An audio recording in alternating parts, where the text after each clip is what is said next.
Okay, so I don't want to start all of these just by saying this commercial is so good, guys, but come on, you can't blame me for having to talk about this one. Or, in this case, sing about it. He's a man of many, many faces. He may be pink, but he's really dangerous. Such a jam. All that for a remake, too. You'll have to see it. Anyway, this is exciting since we now enter the next era of Kirby following Kirby 64, Tilt and Tumble, and the anime. Well, we have nothing to worry about with the commercials, if nothing else.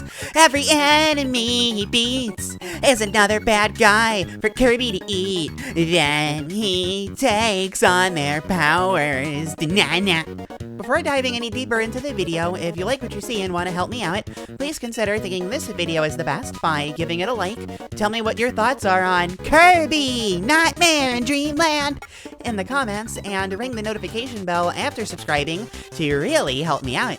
You can find me on Twitch, join my Discord server, or follow my Twitter if you like me that much, but regardless, I appreciate it. Now then, as a remake of Kirby's Adventure, what's changed story-wise? Well, nothing. Kirby still wakes up from his sleep, unable to dream, and finds Dedede having a grand old time in the Fountain of Dreams. Kirby vows to get the Star Rod back so that the people of Dreamland will be able to have cozy, nice dreams again. Adventure your way through... Oh, this isn't adventure anymore. That doesn't work.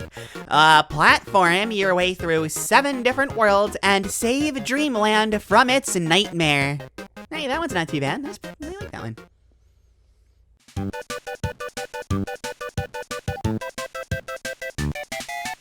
For some context, the last handheld Kirby game that we covered was Kirby's Dream Land 2. I know it was only 5-6 days ago, even less if you're watching this after the fact, probably. Regardless, aside from that game, every game that we've covered thus far has been on console, except for Dream Land 2, which definitely felt like a handheld game. Now, here comes Nightmare in Dreamland, a completely redone remaster of Adventure with better graphics, modernized controls, hats for every copy ability, just like Superstar, and most importantly, real stability. Nightmare will not start to lag if you look at it the wrong way. Nightmare in Dreamland is the first Kirby game to have all of the benefits of being portable with none of the downsides. If you were to have someone play Nightmare on a console who's never played it before, or Amazing Mirror or Squeak Squad work with me here, there's a chance that they may not even realize that it's a handheld game. The controls are silky smooth, the best Kirby has seen thus far. Kirby has the dash from Adventure, isn't nearly as slow as the first 2 Dreamland games, has a good walking speed, unlike Dreamland 3 and 64, and moves far more naturally than in Superstar. It not only captures all of Kirby's Adventure onto one small cartridge, it also improves some of the flaws from other games too. And all on the GBA. But the team didn't simply stop at making the game look and control better. They made it look and control a lot more modern too. That may sound abstract, but fortunately, it's very simple to understand. Kirby's Adventure is an 8-bit game with very simple 8-bit looking backgrounds, all basic shapes and the like. And that's cool and all, but Nightmare in Dreamland gave us a major upgrade with these dreamlike looking backgrounds. They all look like paintings that fit the mood of whatever level you're in. Far more complex than what Adventure offered, but not too much. It's just right. Speaking of Adventure, that game was perfect for a handheld. I could make the argument that this is the best game in the series since it's the perfect portable game that is indeed portable, and end it there. We have since gotten a portable Adventure on the 3DS, but since we're arguing that Nightmare is better anyway, that point is very moot. No other portable game in the series quite has this simplicity going for it, while still being a really fun and engaging game, while every game stuck on consoles is, well, stuck on consoles. You can't play this in the car ride home from grandma's, you know? And don't say anything about not having a backlit screen. We had tons of ways around that, even before the GBA-SP was a thing. Of course, I'd also be remiss not to mention the newly added Meta Nightmare, unlocked after you've unlocked enough in the extra mode.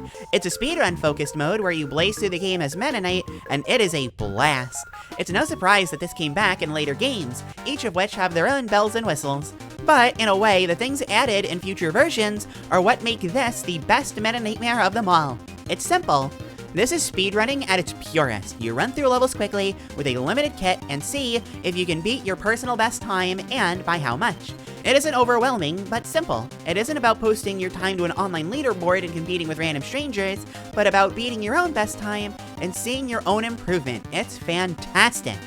Nightmare in Dreamland is the best game in the series because it's such a perfect lightning-in-a-bottle blend of everything great about Kirby.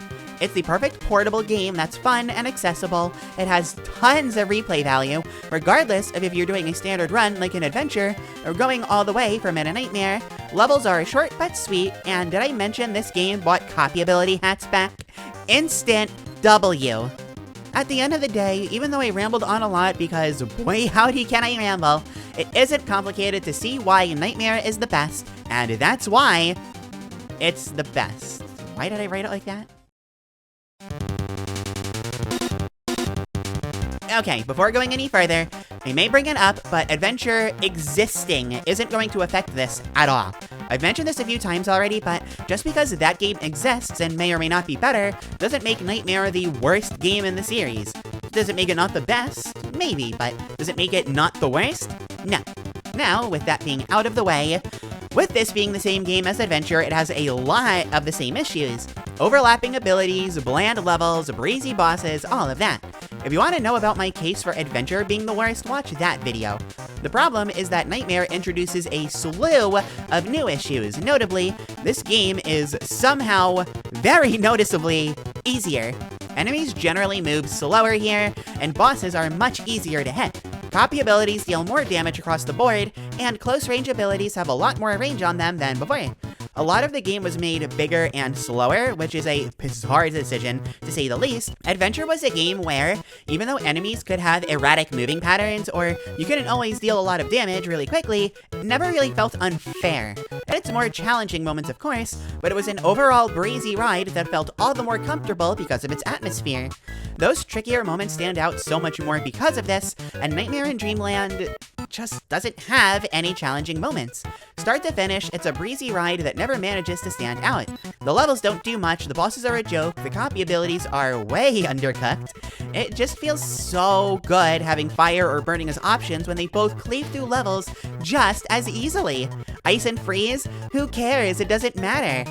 And no, I'm not saying it's bad because it's a remake. That's not the case. It worked in Adventure, it doesn't work here. Simple. Oh, but it's okay because this game has such bad screen crunch, you're gonna lose your ability even more than you did in Adventure. Great! Why play this when there are so many other games available that are just as simple, but still manage to offer so much more? Meta Nightmare sounds alluring, sure, but even that falls flat on its face. Look, not only do you need to clear enough of the main game to unlock the extra mode, which you need to clear enough of just to unlock Meta Nightmare. But what is Meta Nightmare? Going through the levels with 3 HP, no goal games, and oh yeah, no copy ability other than Sword. That's it. Later revisions of Meta Nightmare gave you so many more options that make Meta Knight feel so unique, so interesting, and so much fun to blast through levels with. You can call this simple, yeah, or you can call it undercooked. And unlike future versions, there's nothing that sets this apart. No breaks, no power-ups, nothing new added to the game. You don't even get to fight Nightmare, the game just ends after you beat Dedede. Why bother? And this is without mentioning all of the weird decisions made for the art direction. I mentioned how making everything larger wasn't a good call for the gameplay, but for the actual visuals, it definitely just looks strange. Kirby 64 had a lot of larger enemies too, with some funky looking backgrounds, but both of those things worked for that game, since the scope was so much larger, and a big goal of that game was to really help you feel engrossed as you were playing it. The camera was far more dynamic, stages could be zoomed farther out, models and backgrounds were fully 3D. You know, it made sense for things to be big in that game, and even then I wouldn't say it's quite as extreme as it is here. Nightmare isn't only the worst Kirby game, it's the worst Kirby portable game. Every portable entry going forward added so much more, some sticking with the more simplistic style, while others went for something more action-packed. They have actual variety, while Nightmare is stuck in an awkward spot of not having anything going for it. Even Dreamland 2, a game that came out over half a decade earlier, has more to help it stick out, and that game literally reuses aspects from Dreamland 1. You're gonna be in a rougher patch than something like that. Nothing about Nightmare works, and that's why it's the worst game in the series. Oh, and I want to mention this may be the only time you'll ever hear me say this throughout all of Kirby month, so get ready for it. Nightmare in Dreamland is the worst because it's the only Kirby game with a not good soundtrack. I put this at the end because music is so subjective, but as is, GBA music is very polarizing. Oftentimes, GBA remakes of older games are criticized for their soundtracks. Nightmare is no exception. I'm far from alone on this. Amazing Mirror doesn't have this issue, as people tend to like that soundtrack a lot more, myself included. So this being the only one without a soundtrack that mostly everyone really likes, kinda yikes. But even after the music, do I have to talk about Butter Building? Everyone knew this was coming. I'll keep this short so that you don't have to suffer through a Claire rant video, but Adventure, rotating buildings. Nightmare, disappearing fog. Absolutely pathetic, pitiful, sad. I feel so many different layers of pity and dejective compunction that a downgrade this massive on what's supposed to be superior hardware actually exists. This is actually a thing that was made. How do you feel anything that doesn't leave a multi-layered knot that sinks deeper and deeper into the deep, dark depths of your stomach? Oh, I started ranting anyway, didn't I? Let's just move on. You know, considering that Nightmare in Dreamland is one of the most popular Kirby games, it might actually be the most popular after maybe Star Allies and Forgotten Land, I was expecting more input when I had asked my Discord what they thought of Nightmare in Dreamland. Everybody liked it, and it was definitely a super different feeling experience to Adventure, but most of my Discord actually preferred Adventure. They are both different experiences and are worth playing, which was definitely mirrored by my Discord. But if there is any reason why my Discord would prefer Nightmare in Dreamland, it was the controls. Like I mentioned before, the modernization of how Kirby moves and controls here is just much better for a lot of people than the more archaic feel of Adventure.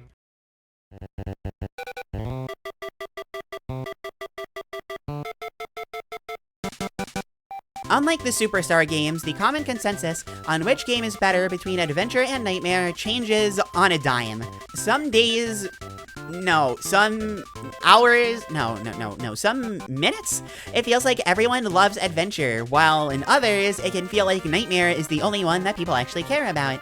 I've already explained why one being better than the other doesn't matter for the best or worst case, but for my own personal opinion, I find Adventure to be the far superior game. Again, watch the video, but it's not only because of the music, don't worry. It's a big reason, but I'm not that petty. I mean, I kind of am, just not in this case. Yeah, entirely. Nightmare, on its own merits, is fine. I enjoy playing it a lot, I enjoy watching runs of it, and I certainly enjoy that so many people grew up with a very competent Kirby game, specifically the one that I grew up with. Most of the new rooms added to this game are great, the ability balance is really good, and there's a lot of Kirby appeal to this game. You even get Meta Nightmare. How do you argue with that? This mode is amazing.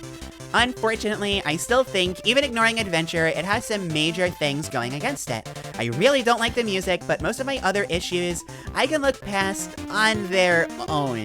When you combine them together, though, I think you end up with a very flawed final product. A very good flawed final product, but all the same.